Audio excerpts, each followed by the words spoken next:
I get a lot of difficult questions, and often there's a story with them. And it's led to this first piece of advice I have.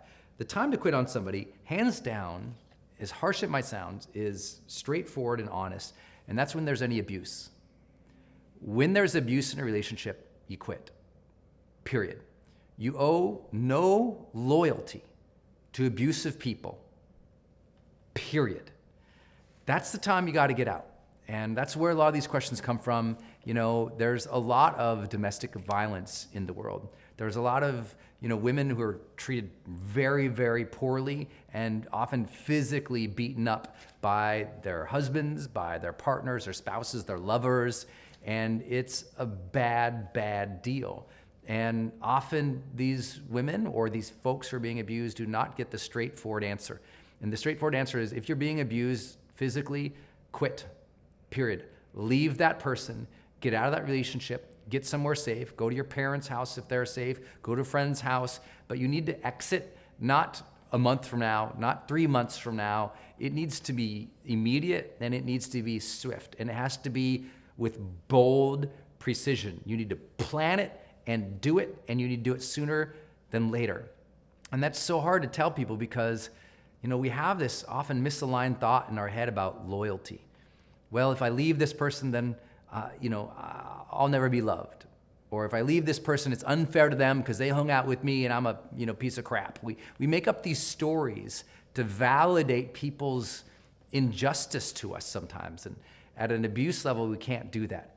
And I know your heart's in the same place as mine in hearing this, and it's difficult to do, but you have to do it. You have to remember there's 7 billion people on the planet. There's gonna be someone who's gonna treat you better. There's gonna be somebody who you can trust. There's gonna be somebody who, might not come into your life until you create the white space of getting rid of the bad folks so the good folks can come in again. And it's necessary. And I hope you just hear me. If you're in an abusive situation, please leave sooner than later. It's always gonna be the better decision to leave sooner than later. Plan it out, find that place of support, and go. Now, not everybody who asked me this question is coming from that dire of a situation. And so I'll continue on from there, but I just want to be honest and serious with it. There's a lot of people, a lot of organizations to help with that. If you are in that situation, please look up a domestic abuse center around you. Look up some help and support online or get it from family or friends. But for your own sanity, your own safety, and those around you, get out of that situation. Number 2 is, let's take it from a different perspective now. Assuming we've handled the abuse thing, let's talk about everyday relationships where that's not there, but you're like, I don't know, should I stay or should I not? One indicator is after you've had repeated failed discussions with somebody. That means, first and foremost, we're assuming you've had the discussion with somebody. You've told them what you think, what you feel, what you desire, what you want in life, and you've done it more than once. Because a lot of people, they never share with someone until, internally they've built up so much hate and anger and bitterness, they explode on the person and then they walk out. And the other person never even knew what was going on. You need to give time for people to adjust. And it usually doesn't happen after one request. There has to be repeated discussions, not just repeated requests. Here's what I mean. A lot of people, when they're in a relationship and something goes wrong, they say, I don't like that, do ABC. And they just demand from the other person, expect the other person's gonna change. But they don't ask the person how they feel and what they think and what they want and what they desire and what their actions are. And relationships aren't like you're over here and they're over there. Relationships are like this, you're connected.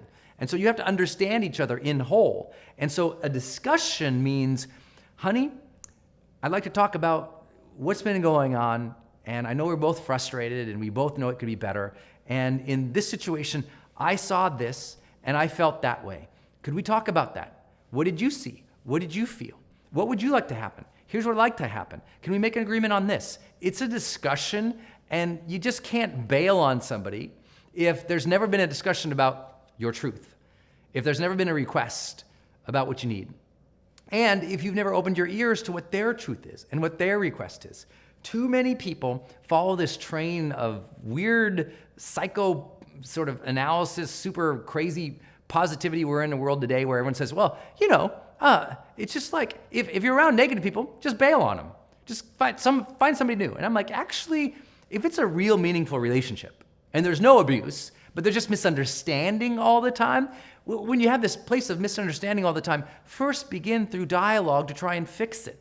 You can't bail on all your family members or bail on all your friends or anybody who inconveniences you or upsets you or thinks differently than you. The world is full of people who think differently than you. So don't bail on every person or every conversation that you don't like just because it's uncomfortable. Instead, open up dialogue and have real discussions. And if you've had multiple real discussions, made multiple real requests, and the person is just not engaging in the conversation anymore, they're stonewalling, you're in a difficult place, that might be the time to consider either getting support externally, seeing a therapist together, or it's done. And if you need some advice or guidance on this, I would recommend that you read a book called The 7 Principles for Making Marriage Work by John Gottman. I think it gives people some basic premises of understanding what science has proven about great relationships and really bad ones, what leads to a long-term healthy marriage and what leads to immediate divorce. Like, you should know these things. So read the book, and also just realize you're gonna have those discussions. It's gonna have to be honest and real, and people are gonna start to be opening. Otherwise, if you got someone who's stonewalling all the time, if you can't get through them to have a discussion about the challenges and issues at hand, that thing's on its way out. I think the third big thing is repeated neglect. Repeated neglect. If you're in a relationship and someone just never takes care of you, if they neglect your requests, if they neglect your feelings, if they neglect your reality, if they just never take care of you, that's not a relationship, that's not a friendship. If somebody at work keeps neglecting to do the job that you've given them, right? That's a violation too. And when you see that over and over and someone just neglects your requests, neglects their job, neglects their responsibilities to you, your family, your kid, your team, and they're always in this repeated neglect, and you've made the request, you've tried to course correct, you've given the feedback, that's that 3 strikes and you're out, baby, period. I'm telling you, too many people let neglect happen for too many years, and now it's a decade of a bad marriage where they never listened, a decade of a team member who never contributed to the team. And that's just causing hardship on everybody, and there's no reason. Let them go find a place where they want to engage. If they're not engaging in your relationship or on your team, sayonara, 3 strikes, you're out. Next up, I know you're like, boy, this is really motivating, Brendon. You're waiting for like the dancing bears to appear soon. But this is a hard topic, and that's what we always take on in the Charged Life. That's why I talk about fear and disappointment and honoring the struggle, because this is real life, right? This one's important. After repeated lies, there's one thing called neglect, where someone just doesn't do what they're supposed to do, doesn't take care of you, is inattentive. And then there's outright bold lying, where people just keep lying over and over and over. You give feedback, you catch them, you ask for the change, they say they'll change, they don't. They promise they'll not do this, but they do. And as soon as this happens over and over and over, look, it shouldn't take 1,000 repeated lies for you to get the hint that you're dealing with a liar, period. That's part of who they are in that relationship, in that situation, or in that segment of life that they are in. And you know what? Sometimes the best thing you can do with a liar is cut them free. So they realize, oh my gosh, there's real consequences for my lying.